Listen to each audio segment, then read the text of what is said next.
올림픽 호재 속 아파트 건설 붐이 일었던 강릉시가 미분양 관리 지역에 지정됐습니다. 도내 미분양 관리 지역은 동해와 속초, 고성 등 6곳으로 늘었습니다. 동해 지역 미세먼지 계측기가 같은 장소에도 기계마다 다른 측정값을 보여 시민들에게 혼란을 주고 있습니다. 일본의 수출 규제 조치에 맞서 일본산 제품을 사지도 팔지도 않겠다는 불매운동이 영동 지역에서도 확산되고 있습니다.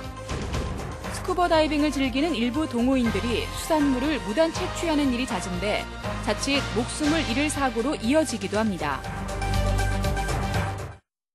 시청자 여러분 안녕하십니까? 뉴스데스크 강원입니다.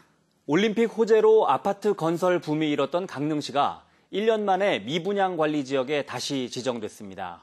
강릉시는 주택 수급 조절이 나설 방침인데 현실적으로 쉽지 않아 보입니다. 이용철 기자가 보도합니다. 지난 2017년에 분양 승인을 받고 내년에 입주 예정인 아파트입니다. 골조와 콘크리트 공사가 끝나고 외벽 작업이 한창입니다. 이 아파트는 지난 6월 기준으로 전체 477세대 가운데 100여 가구가 미분양됐고 강릉에서는 526세대가 미분양으로 남아 있습니다. 미분양 아파트가 500세대가 넘고 증가율이 50%를 넘으면서 강릉시가 해제 1년 만에 다시 미분양 관리 지역에 지정됐습니다. 아파트 신규 공급자들은 내년 1월 말까지 사업 추진에 제동이 걸릴 것으로 예상됩니다. 땅을 매입할 때 저희 주택도시보증공사에 예비 심사를 받아야 됩니다. 이것을 받지 않으면 나중에 입주자를 모집할 때 분양 보증이 거절될 수가 있습니다. 전문가들은 이번 결정이 주택 공급량 조절과 구도심 재개발에는 긍정적일 것으로 평가했습니다. 하지만 건설 경기와 부동산 시장에는 부정적인 영향을 줄 것을 우려하고 있습니다. 주택 공급이 건설 경기에서 큰 비중을 차지하기 때문에 전반적인 건설 경기에도 좋은 영향을 끼치지는 않겠죠. 부동산 경기에 치명적인 영향을 주지는 않겠지만 어쨌든 좀 부정적인 영향으로 작용을 할 것이고요. 강릉시는 주택시장 안정화를 위해 적극적인 아파트 수급 조절에 나설 계획입니다. 주택시장 안정화를 위해서 아마 최대한 강력한 좀 대책이 좀 필요하지 않겠냐라는 시의 입장입니다. 부분적인 사업 승인을 좀 제한을 한다든가 어느 정도 이게 해소될 때까지 어떤 기간을 유예한다든가.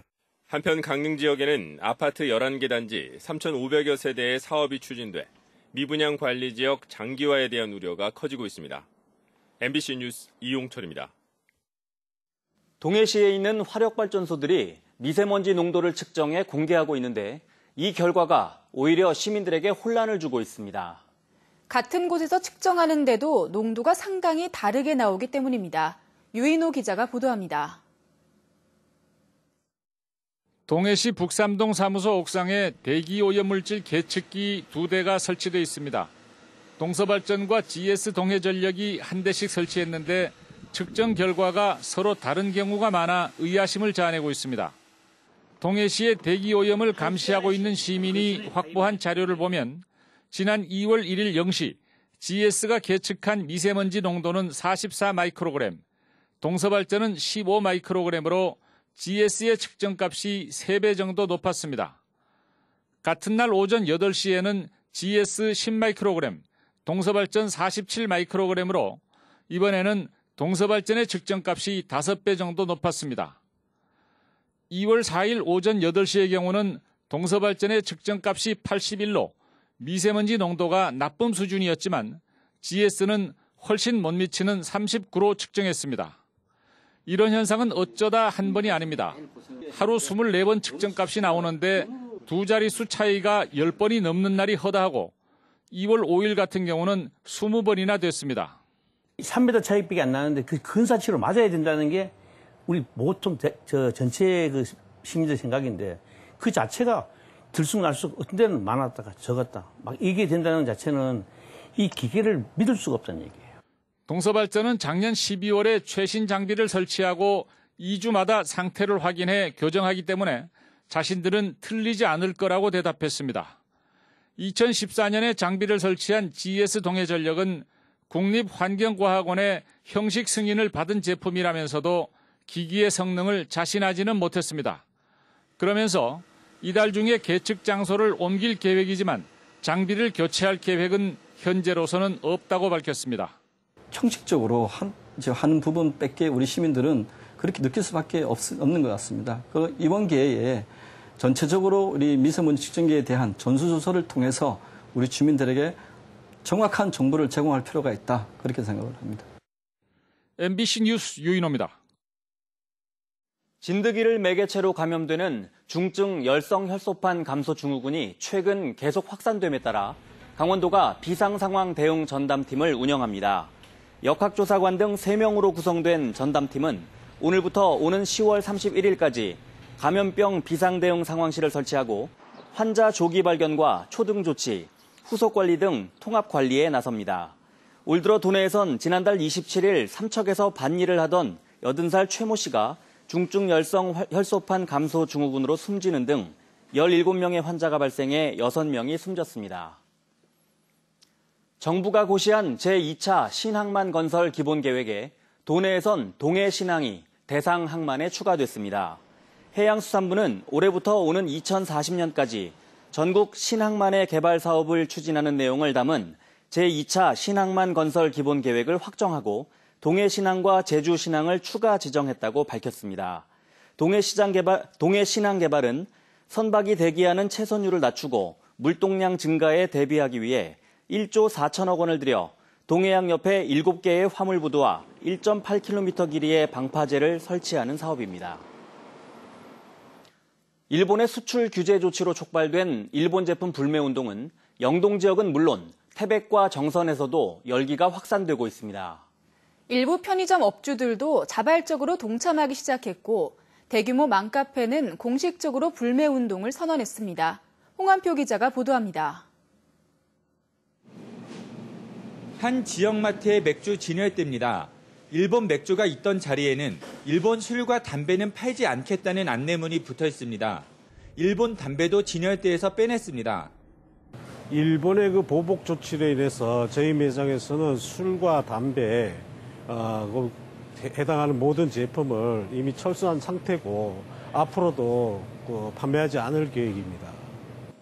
최근에는 일본 맥주나 담배 불매운동에 동참하는 편의점 업주들도 늘어나고 있습니다. 정선 하이원 리조트는 일본 등 해외 여행을 취소한 고객들에 한해 특별 패키지 상품을 내놨습니다. 8.15 광복절을 상징해 815개의 객실을 내놨는데 금세 동의할 정도로 호응이 좋습니다. 프라이드 오브 코리아 패키지 815객실은 일주일 만에 모두 완판되었습니다. 그중에 80% 이상이 일본 여행을 취소한 고객으로 파악되고 있습니다. 시장 군수나 기초의원들도 사회관계망 서비스에 일본 제품 불매운동에 동참하는 글을 잇따라 올리고 있습니다. 안 산다, 안 간다, 안 판다는 일본 제품 불매운동이 시민들 사이에서 점차 확장되고 있습니다. 3만 명 이상의 회원수를 보유하고 있는 행복한 강릉맘 카페는 공지를 통해 일본 제품 불매운동 동참을 선언했습니다. 회원 간의 격려의 글과 함께 실천 방법, 일본 제품 구별법 등을 공유하고 있습니다. 강릉 지역 시민사회단체들은 3일 독립만세운동 기념탑 앞에서 일본 제품 불매운동을 선언하는 대회를 진행했습니다. MBC 뉴스 홍한표입니다. 스쿠버 다이빙을 즐기는 동호인들이 수산물을 무단 채취하는 일이 빈번하게 발생하고 있습니다. 현행법상 불법 행위로 적발돼 처벌을 받을 수 있는 데다 안전사고의 위험이 높아 주의가 필요합니다. 이용 기자입니다. 해경이 압수한 그물에 멍게가 가득합니다. 40대 남성이 스쿠버 장비를 착용하고 바닷속에 들어가 불법으로 채취한 겁니다. 어민이 아닌 이 남성은 멍게와 소라 등 80여 마리의 수산물을 몰래 채취하다 수산업법 위반 등의 혐의로 입건됐습니다. 현행법상 어업인이 아닌 사람이 잠수용 장비를 이용해 수산자원을 포획 채취하는 것은 불법입니다. 하지만 스쿠버 다이빙을 즐기는 동호인이 늘면서 수산물을 무단 채취하는 행위가 끊이지 않고 있습니다. 지난해부터 최근까지 강원 동해안에서만 27건의 수산물 불법 채취 행위가 적발됐습니다. 지난 2015년부터 벌금이 상향돼 처벌이 강화됐지만 불법 행위라는 인식이 부족합니다. 수중레저 활동 중 수산물 채취가 불법인 줄 모르고 하시는 분들이 있습니다. 잠수용 스쿠버 장비를 착용하고 수산물을 채취할 경우 수산자원관리법상 1,000만 원 이하 벌금에 해당하는 위법 행위입니다. 마을 어장의 피해도 잇따라 어민들의 불편은 이만저만이 아닙니다. 힘들었죠. 뭐 개원들도 그렇고 나가서 뭐 저기 마을 어당에 들어가지 말을 하고 뭐 단속도 하고 뭐 이제 그런 결과가 지금까지 안 갑니다. 처벌을 더 강화해달라며 해양수산부에 건의까지 한 어민들도 있습니다.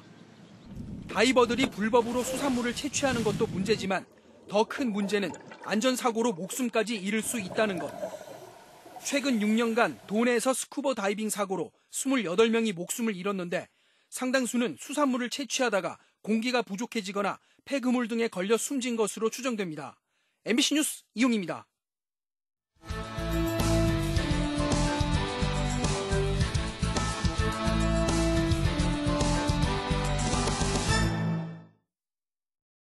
문화재청이 정선 듀라기 여감과 화암동굴을 국가지정 문화재 천연기념물로 지정 예고했습니다. 정선 조양강변에 분포하는 듀라기 여감은 암석의 종류와 크기가 다양하고 보존 상태도 좋아 듀라기 시대 환경을 이해할 수 있는 매우 유용한 자료로 평가됐습니다. 화암동굴은 종유석과 곡석 등이 잘 발달해 있고 석화는 모양과 색이 독특해 학술적이나 자연유산적 가치가 큰 것으로 분석됐습니다. 문화재청은 30일간의 예고 기간을 거친 뒤 심의를 거쳐 국가지정 문화재 천연기념물로 최종 지정할 계획입니다. 강릉 안인화력발전소 건설 공사로 인한 갈등이 깊어지는 가운데 강릉시 사회갈등조정위원회가 중재에 나섰습니다. 강릉시 사회갈등조정위원회는 안인화력발전소 해상공사장 주변 어구 설치에 대한 민원 심의 요청이 들어와 지난주부터 관계자들의 의견을 듣고 중재에 들어갔다고 밝혔습니다. 어구 설치에 대해 시공업체인 삼성물산은 공사에 지장이 많아 법적 조치를 하겠다는 내용 증명을 보냈으며 안인어총계는 해상공사 선박이 운항할 수 있도록 일부 어구를 철거했습니다. 정선군 콜센터가 오늘부터 운영을 시작했습니다. 정선군 문화예술회관에 마련된 콜센터는 전문업체에 위탁해 전문 인력 4명이 오전 8시 30분부터 오후 6시 30분까지 군정 전반에 대한 전화 상담을 시행합니다. 정선군은 콜센터 개소에 앞서 관련 조례를 제정하고 전문성 있는 위탁업체를 선정해 지난달 시범 운영을 마쳤습니다. 강원도교육청이 도내 학령 인구가 크게 줄고 있지만 내실 있는 교육을 위해 교사 정원 확대가 필요하다고 밝혔습니다. 도교육청에 따르면 올해 교사 1인당 학생 수는 12.4명으로 지난 7년 동안 2.8명이나 줄었지만 도내 학생 수의 70%를 차지하는 강릉, 동해, 속초, 춘천, 원주 지역은 교사 1인당 학생 수가 15명으로 도내 평균을 웃돌고 있습니다. 도교육청은 교육부 중장기 교원 수급 계획에 따라 교사 정원 감소가 예상되지만 단순히 학생 수 감소에 따른 교사 정원 축소는 작은 학교가 많은 강원도 실정에 맞지 않다고 밝혔습니다. 삼척시가 중앙시장 청년몰 조성공사가 시작됐습니다. 삼척시는 20억 원의 사업비를 들여 중앙시장 신관동에 청년점포 25개와 창업지원센터, 회의실 등 청년몰 조성공사를 시작해 다음 달 말까지 완공할 계획입니다. 삼척시는 오는 10월 청년몰 개장을 목표로 청년 상인 16명을 선발해 교육하고 있으며 9명을 추가 모집하고 있습니다. 청년몰 상인들에게는 점포 임차료와 인테리어 비용이 지원되고 홍보와 마케팅, 전문가 자문 등도 지원됩니다. 양양군이 경로당과 마을회관을 대상으로 운영 실태를 전수조사합니다. 양양군은 이달 말까지 마을회관 116곳, 경로당 97곳을 대상으로 무단 임대 등 목적과 달리 사용되는지를 조사하기로 했습니다. 뉴스를 마칩니다.